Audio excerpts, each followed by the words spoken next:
7 things your church needs to know in 2022 about reaching new young families, coming up on this special session of the Better Sundays podcast. Welcome to the Better Sundays podcast, focused, practical, and usable advice for church leaders looking to reach new young families and impact their community. Greetings. This is Mike at the Better Sundays podcast, one of our special sessions that we are doing, just talking all about outreach. And here we want to talk about some things that you'll need to know, 7 things specifically that you will need to know in 2022 that are different than from 1982 that will help you reach young families in your community. There are many changes that have happened over the years, and we do not need to change our doctrine or Bibles or things along that line, but there are some approaches we need to change, and there are definitely some statistics that you need to be made aware of. So let's jump right into these 7 things. Number 1 is the fact is there are a lot of young people out there to reach. In the United States right now, there's about 75 million children from 0 all the way up to about 18. Now, that means that in any community where you happen to be, the average amount of kids that are in your school system is about 25% of the population. If you live in a town of 10,000 people, that means there's approximately 2,500 young people that would be eligible to come to your church and be involved in some type of program. When you get right down to looking at the demographics of an individual community, about 10% of the kids are in kindergarten through 8th grade. This is a prime area or group of people to reach out to. And we believe that if you are going to reach out to new young families, that you need to aim at the kindergarten through middle school age. High schoolers are great, and yes, you can reach them, and we need to. Younger babies as well. But parents are looking for solutions for their kids that are in kindergarten through 8th grade more than any other age group that is out there. So the first thing to know is that if you're going to be reaching young families in 2022, the woods are full of them. They're all over the place out there, and you can reach them.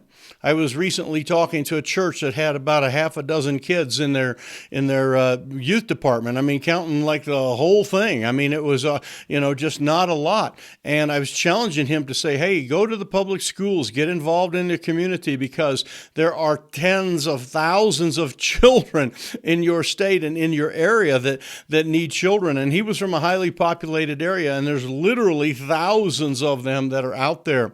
If you're going to reach them, we need to understand that we don't just look at the few that we have, but we look at the ones that are not there. That's the very important first point here, is that there are many out there, and the fields are white unto harvest. The second thing that I wrote down here in my notes, if you are going to be reaching new young families, that you are going to be reaching kids from broken homes. Nearly 50% of divorces or families now end up in some type of a divorce over the years. If you have been divorced once, you're 66% chance you're going to get divorced a second time. And all of these statistics really bring us to the fact that kids are in different scenarios than the way it used to be in the 60s and 70s. According to statistics that are out there, nearly 40% of all children that are born now are born in what used to be labeled as illegitimate households, okay? Now they're single family or cohabiting households or whatever it happens, the term that you want to use it. But 40% of the kids out there do not have a mom and dad that are their biological parents that are at home that gave birth to them. And that is an important thing to understand, because there's a lot of broken relationships there. Also, about 30% of all children that are 5 years old and older are going to be going through what's called a fluid relationship. They're going to have a new cohabiting parent, come in or out. They're going to have a divorce come in or out. They're going to have a stepchild come in or out. And so there's going to be a major upheaval, and nearly a third of the young people that are out there are going to have some type of messed up situation that is somewhat abnormal. And that means that we need to minister and be prepared to minister at new and different levels that we we did not do before. Counseling, advice giving, friendship building, so many of these ministries that are biblical as well as preaching, those things are going to need to be looked at in a different way and added to your repertoire of things that you do, because there are kids that are coming from major messed up situations. In fact, one of our recent school districts here recently just put out a note that said that 75% of the children in the district were in some type of step situation. In other words, they either had a stepmom, a stepdad, or a stepbrother or sister that moved in. What that means is there are wounded relationships and there are broken things, and there can be bitterness and forgiveness and anger, and there can be backbiting, and there can be all sorts of things. This changes the tenor of our ministry in many ways, that we need to preach different. We need to cover some of those topics a little bit more thoroughly, and we certainly need to add some pieces of ministry that were not traditionally parts of our ministry before. The idea of having just a solid preaching time for teenagers, for example, where you bring them in and have some games and then speak to them, that's a great thing, and it's worked in the past. But now I would suggest, and we suggest, that you have some of that, still do all that, still give them the Word of God, but then have them break up into groups where they can begin to talk a little bit more and have planned relationship times there. We're going to get to that in just a moment in much more detail. But the idea is that the families are not the way they used to be. There are a lot of brokenness and a lot of incomplete families relative to the way things that were done in the 60s. The third thing that you are going to do, as far as reaching new young families in 2022, it will be done digitally. It will have the digital component in it somewhere. It's almost impossible anymore to ignore having good digital outreach. Websites, Facebook pages, Instagram type ministries where you are connecting with people, texting, all of those things need to be looked at in a different way. The way things used to be, where we just printed flyers and put those things out and some of that, a lot of that has changed. It's going to be moving, and it has moved to a digital ministry. You need to have a level of digital visitation in your church, a way that you connect with people on a regular basis, just as if you were going out to their house and knocking on their door, a way to reach them digitally. You can have digital for outreach, you can have digital for actually nurturing, but all of these things are going to be much more digital than they used to be in the past. One of the advantages that you have here is you're listening to reachkeep.com information. We help people all the time with their digital, with their Facebook pages, with their web pages, with their, how they are found on Google and all that. If you need help, ReachKeep is a place for you. Let's jump to number 4. Families are not coming for doctrine. They're coming for relationships. Let me say that again. They are coming for relationships. They are coming for some type of a relationship, a solution that is going to be there, that they're going to get in a one-on-one thing. It's like going to an emergency room. You don't go there to study the doctors. You don't go study there to find out about their degrees. You go there because you have a serious problem.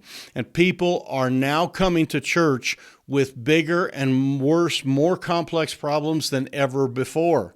They also are coming with problems where before they came out of tradition.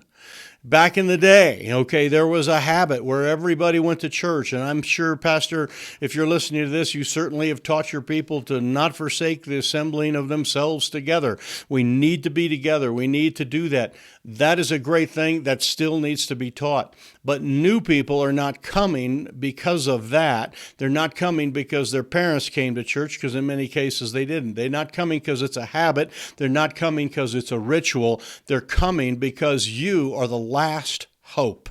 You are the one that is going to help fix their marriage. You are the one that is going to help them get that job relationship and all that bitterness and anger out of their life. You are the one that's going to help them with their children that are being unruly. They are looking at you and I as solution givers, not as doctrine givers.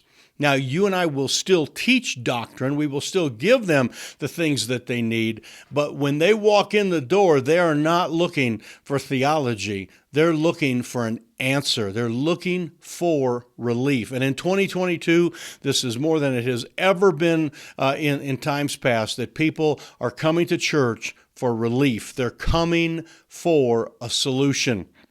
One of the things we say here at Reach Keep is every Sunday solve a problem. We've got podcasts on this and training on this. You can go back and find some of our things in our Reach Keep podcast or the Better Sundays podcast and find out how to do some of that. That every Sunday you take your sermon and you take your teaching and you turn it into a solution where someone can walk out the door with an answer and not just some more head knowledge. The fifth thing that is important, and this really kind of goes back to what we were talking about with the doctrine and also goes back to just all the brokenness, is that there will be, if you are going to reach new young families, it is going to be through individual communication. Let me say that again. You will reach young families much more through individual communication.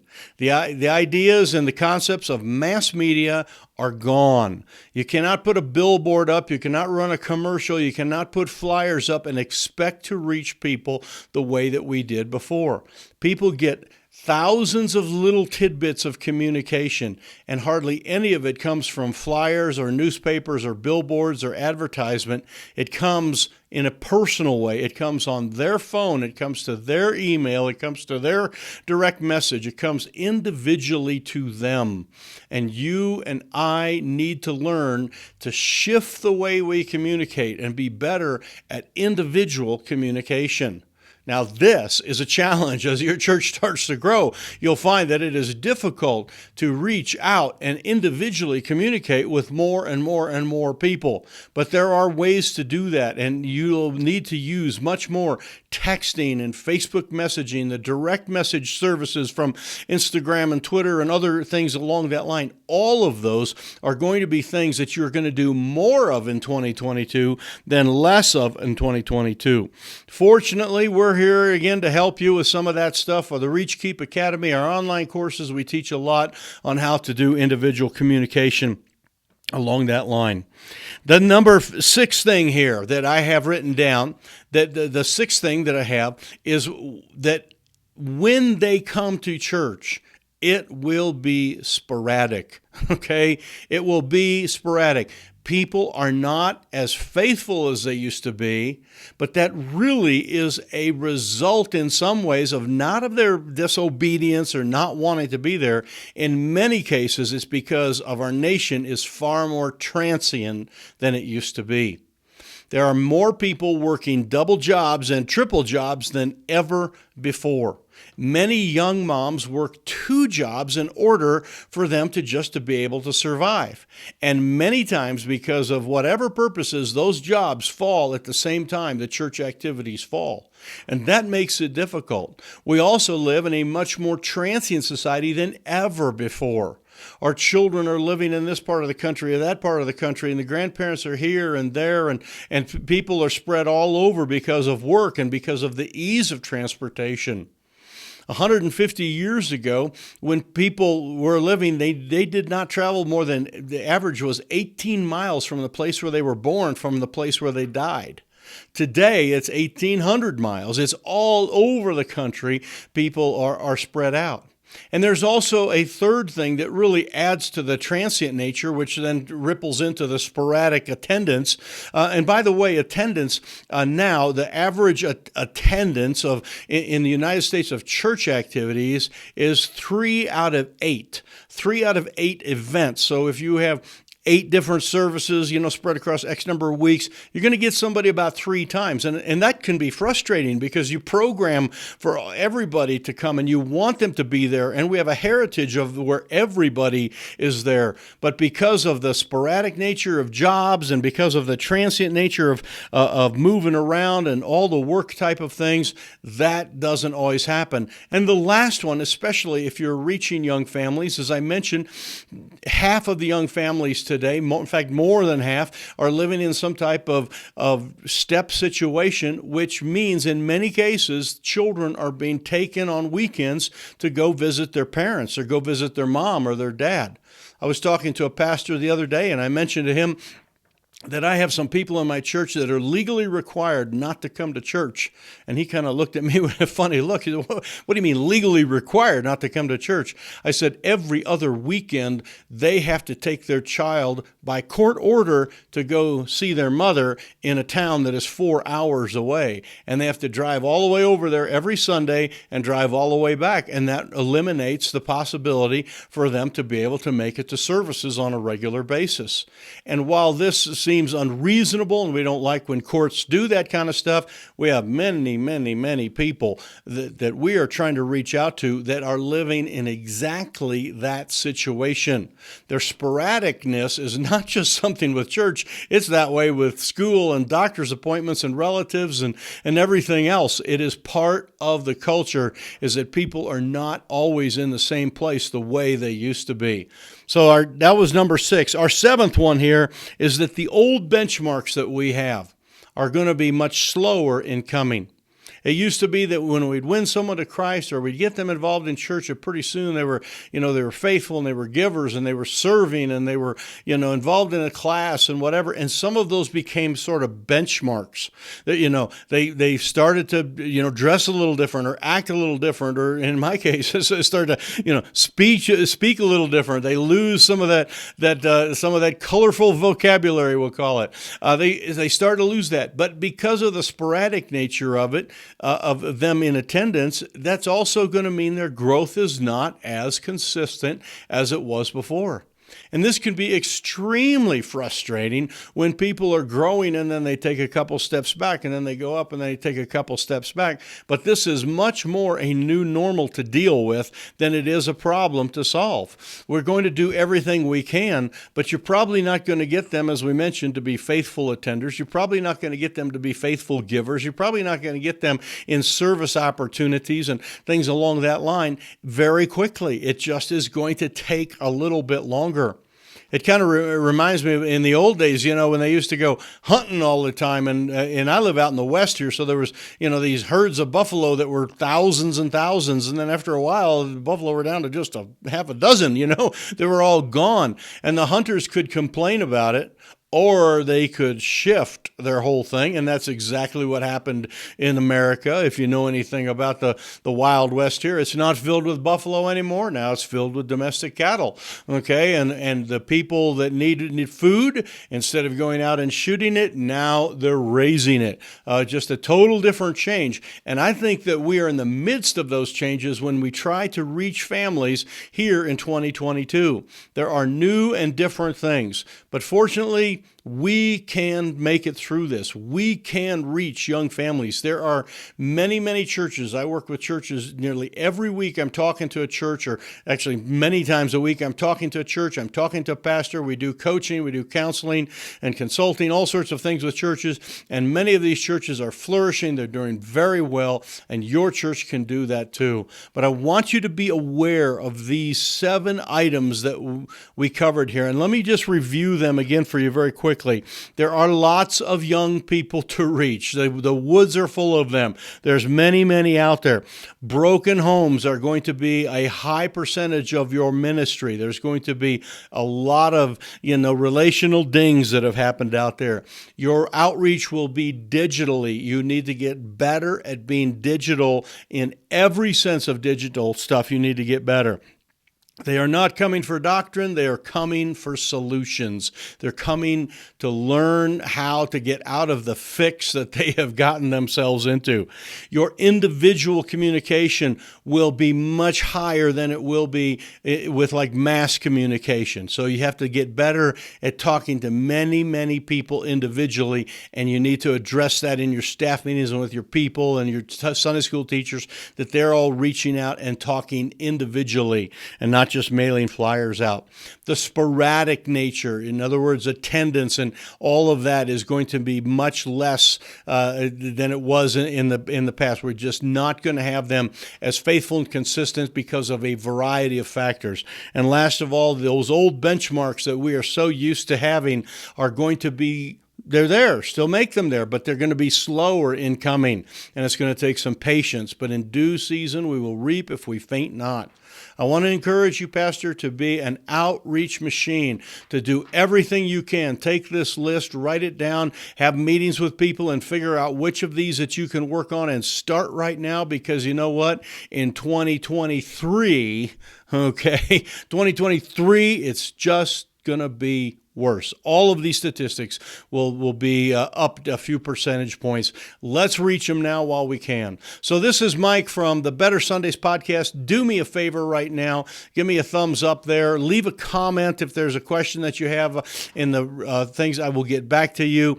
And definitely hit the subscribe button if you're watching this on YouTube or listening on the Better Sundays podcast. Subscribe to our podcast on your favorite podcast catcher there. So anyway, God bless you. Don't forget to serve the Lord with gladness and enter to his gates with thanksgiving. And we will see you the next time when we do another one of our special outreach podcast sessions. God bless.